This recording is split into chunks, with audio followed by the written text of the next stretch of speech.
أما بعد أعوذ بالله السميع العليم من الشيطان الرجيم بسم الله الرحمن الرحيم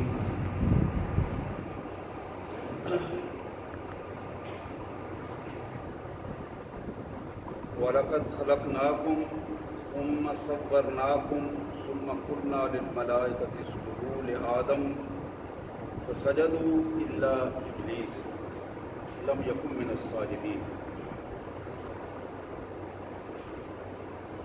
آمنت باللہ صدق اللہ العظیم اللہم صلی علی محمد وعلی آل محمد وبارک وسلم اللہم صلی علی جمیع الانبیاء والمرسلین وعلی الملائکۃ المقربین وعلی سائر الصحابۃ والتابعین وعلی عباد اللہ الصالحین۔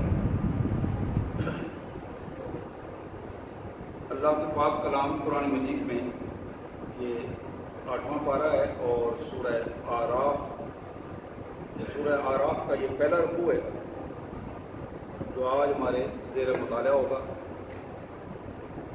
میں اسی رکوع کا سب سے پہلے ترجمہ آپ کے سامنے رکھوں گا، انشاءاللہ پھر اس کے پس منظر میں مختصر سی گفتگو۔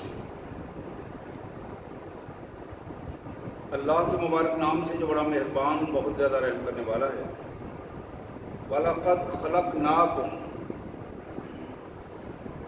یہ بات بالکل حقیقت ہے کہ ہم نے تمہیں پیدا کیا ہے۔ ثُمَّ صَوَّرْنَاكُمْ، دوسری بڑی حقیقت یہ ہے کہ ہم نے تمہیں بہترین شکل و صورت عطا کی ہے۔ ثُمَّ قُلْنَا لِلْمَلَائِكَةِ اسْجُدُوا لِآدَمَ، پھر تیسری حقیقت یہ ہے ہم نے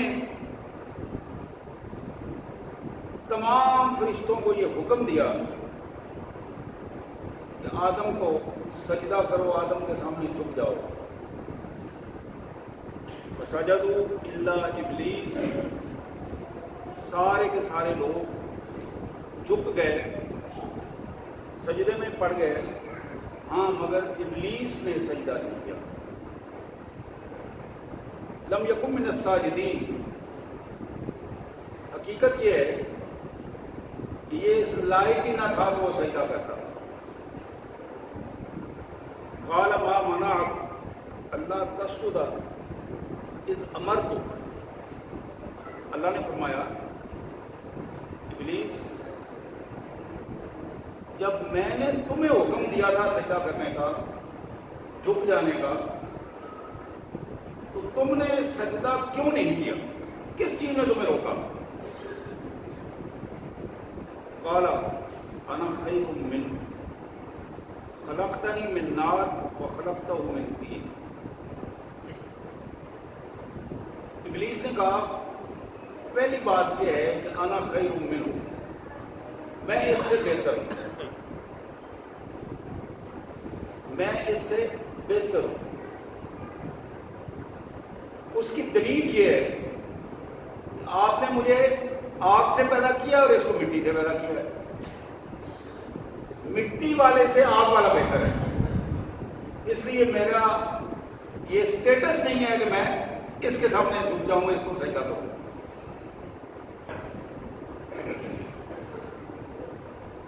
قال فاهبط منها فما يكون لك ان تتكبر فيها فاخرج انك من الصاغرين،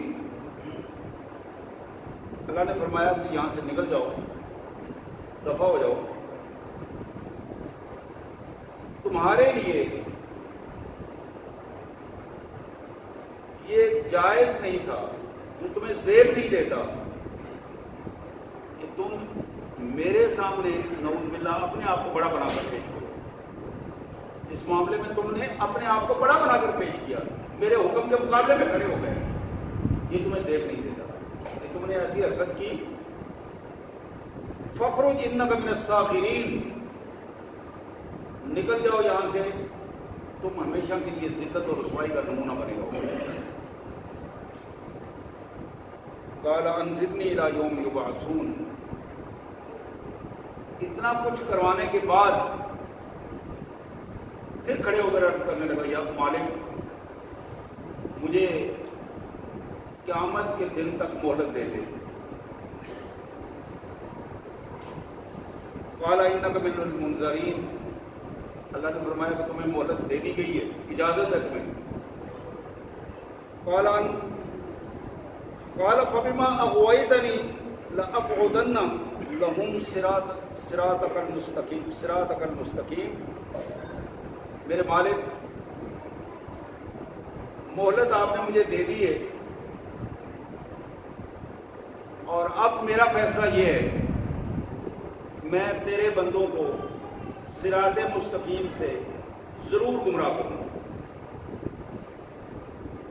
میں تیرے بندوں کو صراط مستقیم سے ضرور گمراہ کروں گا. ثم لآتینہم من بین ایدیہم ومن خلفہم وعن ایمانہم وعن شمائلہم ولا تجد اکثرہم شاکرین.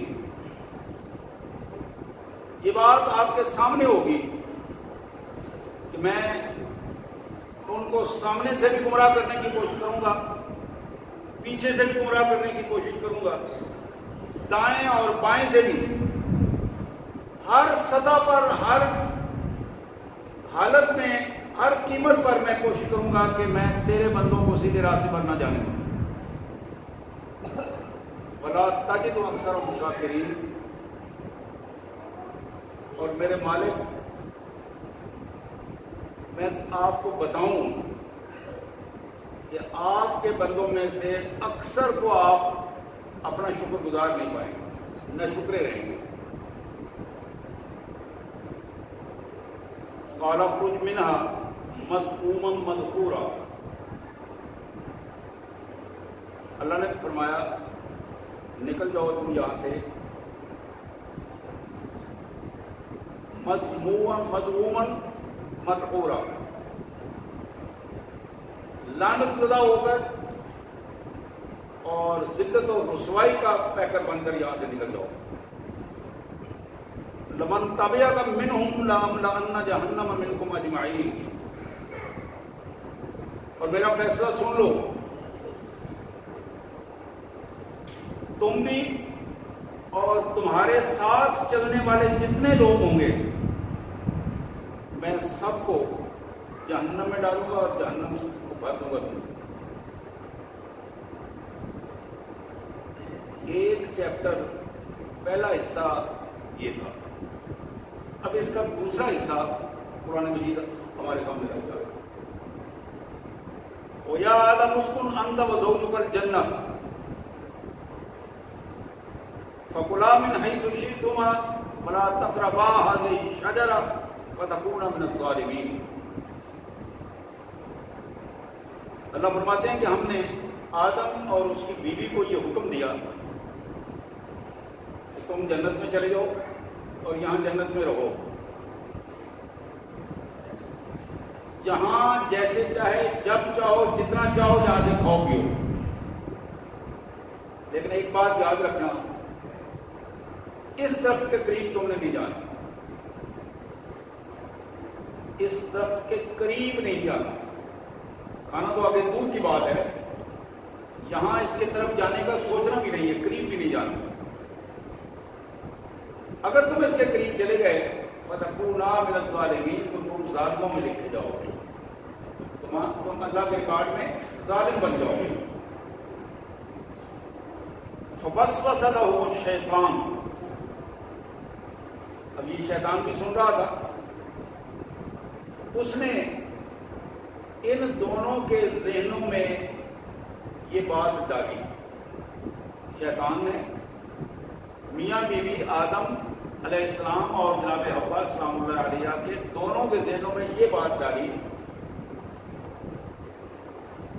اللہ تبارک و تعالیٰ نے اس درخت کے قریب جانے سے جو تمہیں منع کیا ہے، الا ان تکونا ملکین او تکونا من الخالدین، اس کی دو وجہ ہیں. ایک وجہ یہ ہے کہ جو ہی اس درخت کے پاس تم جاؤ گے، اس کا پھل کھاؤ گے، تم فرشتے بن جاؤ گے. تم جانتے ہو فرشتے تو بڑے مقام والی چیز ہے. پہلا کام یہ ہے. اور پھر اس کا دوسرا نتیجہ یہ ہے کہ تم پھر ہمیشہ ہمیشہ جنت میں رہو گے. یہ دو کام ہوں گے. وقاسمہما انی لکما لمن الناصحین، اور وہ قسمیں اٹھا اٹھا کر انہیں بار بار یقین دلانے میں کامیاب ہونا چاہتا تھا کہ میں تمہارا سب سے بڑا کافر ہوں. میں جو کچھ کہہ رہا ہوں وہ تمہارے لیے کہہ رہا ہوں، میرا اس میں کوئی فائدہ نہیں ہے. میں تمہارا خیر خواہ ہوں اور تمہیں خیر خواہی کے ساتھ یہ سمجھانا چاہتا ہوں. فَدَلَّاهُمَا بِالْغُرُورِ، اس دھوکہ دینے میں وہ کامیاب ہو گیا. ابلیس ان دونوں کو دھوکے میں ڈالنے میں کامیاب ہو گیا. انہوں نے اس کی بات مان لی. فلما ذاق الشجرہ، جب انہوں نے اس درخت کے قریب گئے اور اس کا پھل کھایا، بدت لہما سوادہما وطفقا یخصفان علیہما من برق الجنہ، فوراً ہی وہ بے لباس ہو گئے. اس کی سزا پہلے یہ ملی، پھل کھانے کے ساتھ ہی وہ بے لباس ہو گئے. اب جو ہی بے لباس ہوئے، اور تو کوئی چیز قریب تھی نہیں، تو درختوں کے پتے لے کر اپنے جسم کو ڈھانپنے کی کوشش کر رہے تھے.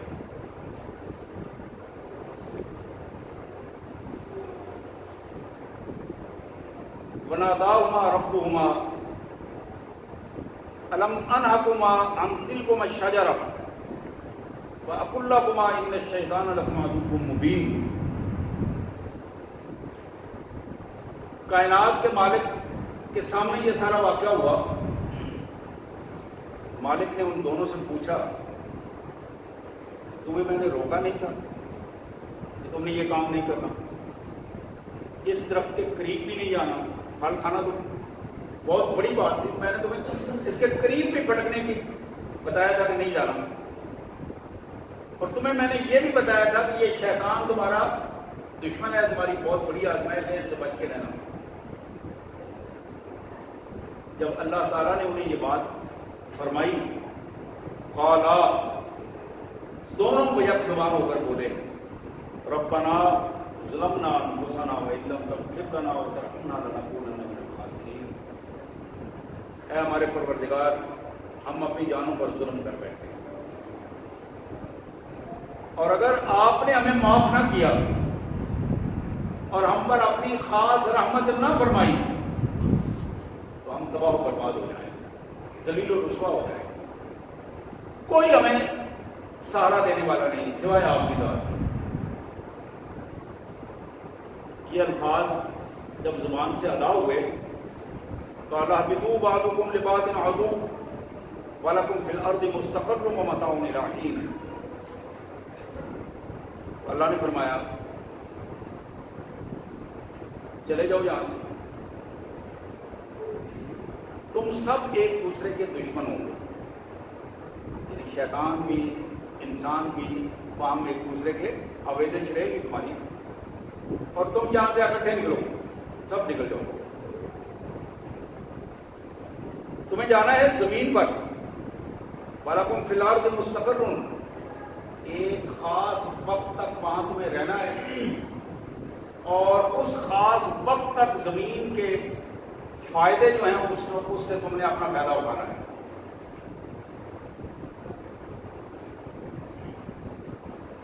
پوری بات بتا کے اس رکوع کے آخری جو آیت ہے وہ میں اس پہ زور دے کر عرض کرنا چاہتا ہوں. قال، اللہ نے آدم علیہ السلام کو پھر خطاب کر کے فرمایا، فیہا تحیون، اس زمین سے تمہیں پیدا کیا گیا، وفیہا تموتون، اسی زمین میں تمہیں موت آئے گی، ومنہا تخرجون، ومنہا تخرجون، اور اسی زمین سے تم نکالے جاؤ گے جنت میں. سبحان اللہ وبحمدہ، سبحان اللہ العظیم وبحمدہ نستغفر اللہ. حضرات، یہ آیات تھی سورہ اعراف کی، اور 8ویں پارے کا یہ نامہ رکوع تھا. جو میں نے پورا رکوع آپ کے سامنے تلاوت بھی کیا ہے اور سادہ سے انداز میں اس کا ترجمہ اور مفہوم بیان کرنے کی کوشش کی. یہاں چند باتیں بڑی اہم ہیں جو میں آپ کے سامنے رکھنا چاہتا ہوں. اس رکوع کے پس منظر میں مبارک آیات کے حوالے سے بڑی اہم آیات ہیں. حسب سابق میری پہلی درخواست یہ ہے کہ ان آیات کو جب موقع ملے گھر میں ضرور پڑھیں اور اپنی فیملی کو یہ آیات سنائیں. پہلی بات وَلَقَدْ خَلَقْنَاكُمْ ثُمَّ صَوَّرْنَاكُمْ. اللہ نے ہمیں پیدا کیا ہے، اشرف المخلوقات پیدا کیا ہے، انسان پیدا کیا ہے. کوئی ایسی کیفیت نہیں کہ انسان کے علاوہ کوئی اور مخلوق تھی اور وہ بگڑتے بگڑتے سنورتے سنورتے پھر انسان بن گیا. یہ سارا تصور جھوٹ، غلط اور ابلیس کا بنایا ہوا ہے جو کسی نہ کسی حوالے سے ہمارے سامنے آتا ہے. تو ہمیں کھل کے اس کا اظہار کرنا چاہیے اور اس کا اعتماد رہنا چاہیے کہ ہم ایک انسان کی اولاد ہیں، اشرف المخلوقات کی اولاد ہیں، ہم نبی کی اولاد ہیں اور تمام انسان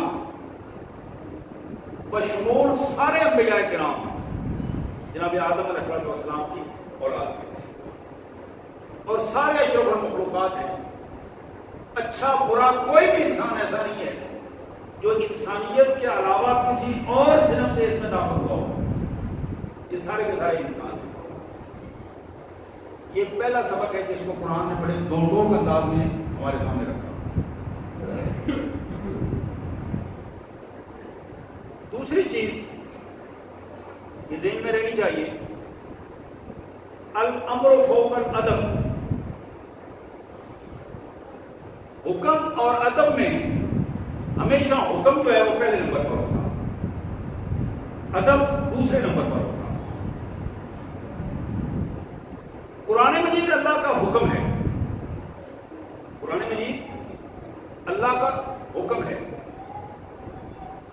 یہ اللہ کے اسٹینڈنگ آرڈر ہیں، ایسے احکامات جن کو کسی صورت میں اگنور نہیں کیا جا سکتا، کسی صورت میں اس سے روگردانی نہیں ہو سکتی. اور جو حکم قرآن مجید میں آ گیا ہے اس کا کوئی بدل نہیں، اس کا کوئی بدل نہیں.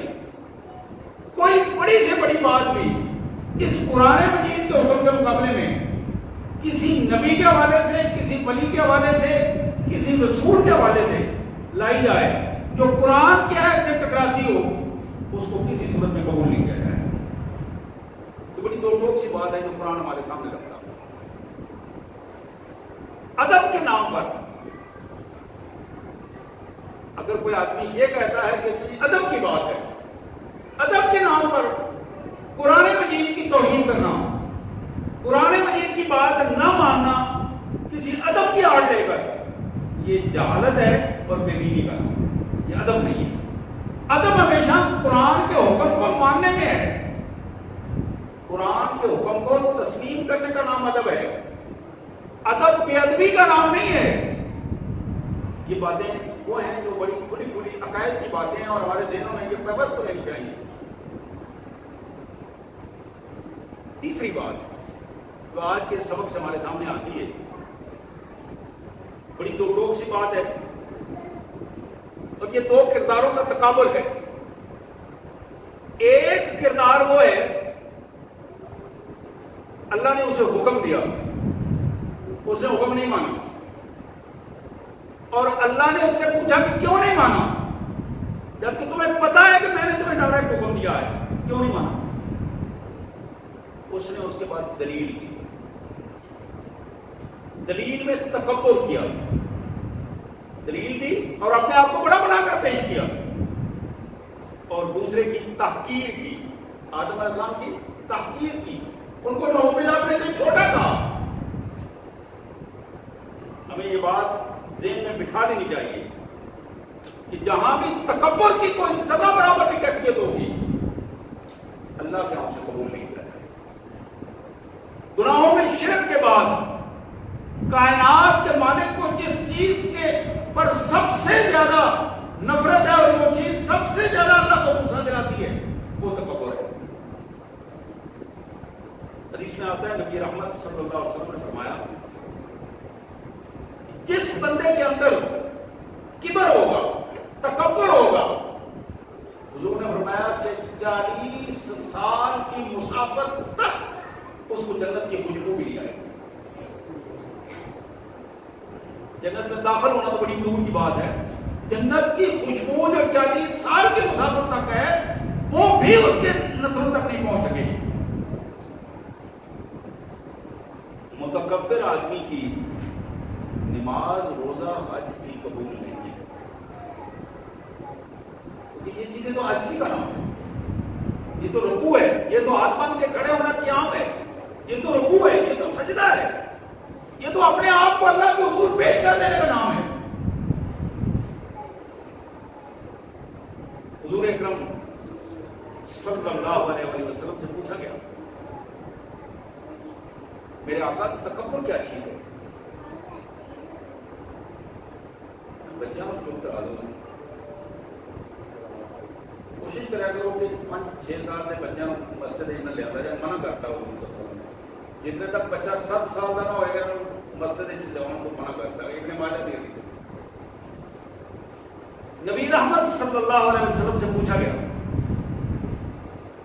تکبر کیا چیز ہے؟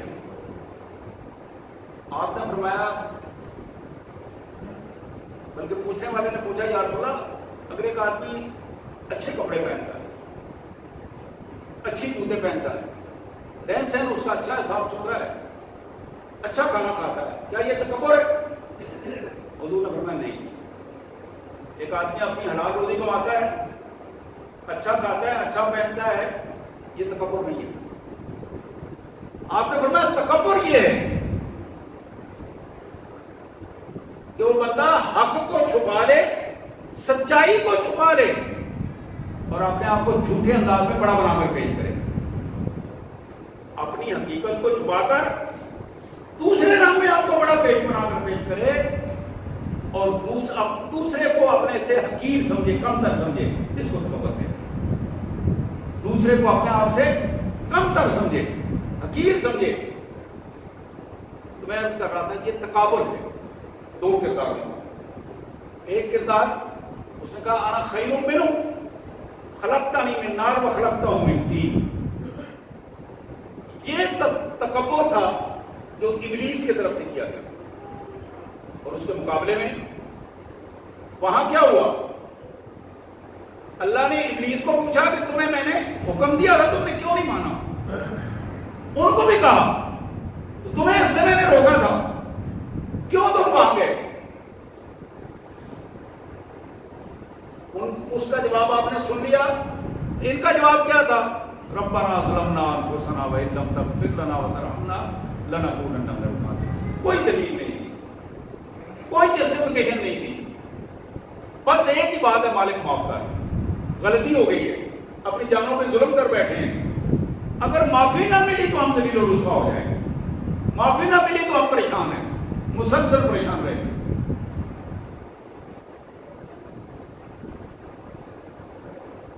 اب ان دونوں کرداروں میں ہم اپنا کردار متعین کر سکتے ہیں۔ ہمارا کردار کیا ہے کہ ہم غلطی کرنے کے بعد غلطی کو تسلیم کر کے اپنے اللہ سے معافی مانگتے ہیں، یا پھر غلطی کرنے کے بعد اس کی دلیل ڈھونڈتے رہتے ہیں، تو جی اصل وجہ یہ تھی میں نے تو اس لیے کام کیا تھا، اگر میں یہ نہ کرتا تو وہ ہو جاتا، میں اس راستے سے نہ جاتا تو پھر یہ ہو جاتا، میں فلاں وقت نہ جاتا تو پھر یہ مسئلہ بن جاتا۔ میرے پیارے بھائیوں، کسی بھی غلطی پر، غلط رویے پر، غلط عمل پر، غلط سوچ پر دلیل دینا، اس کو صحیح ثابت کرنے کی کوشش کرنا، یہ ابلیسی کام ہے، یہ ابلیسی کام ہے۔ اللہ کے ہاں معافی تب ملتی ہے جب آدمی اپنے گناہ کا اعتراف کرتا ہے۔ اور یہ بندہ مومن کی خصوصیت ہے کہ جب غلطی ہو جائے تو وہ غلطی کا اعتراف کرے. بندہ مومن اپنے غلطی پر پردے نہیں ڈالتا، لیکن اسے منع کر دیا گیا لوگوں کے سامنے اپنی غلطیاں مت پیش کرو، اللہ کے سامنے پیش کرو. ان العبد، یہ حدیث کے الفاظ ہیں جو میں پیش کر رہا ہوں، ان العبد اذا طرف ثم تاب تاب اللہ علیہ. جب ایک بندہ اللہ کے اپنے گناہوں کا اعتراف کرتا ہے پھر اللہ سے توبہ کرتا ہے، معافی مانگتا ہے، اللہ تعالیٰ اس بندے کو خصوصی طور پر معافی بھی عطا کرتے ہیں اور اس پر اپنی رحمت بھی نازل فرماتے ہیں. ثم تاب اللہ علیہ. تو میں عرض کر رہا تھا یہ دو کردار تھے. ان دو کرداروں کو سامنے رکھ کر ہمارے سامنے ایک تقابل پیش کیا گیا اور ہمیں بتایا گیا کہ تم کس کردار کا حصہ بننا چاہتے ہو. ایک دوسری آیات میں یہاں بھی وہ آیا پائی بات اور دوسری آیات میں بھی اللہ نے پوچھا انسانوں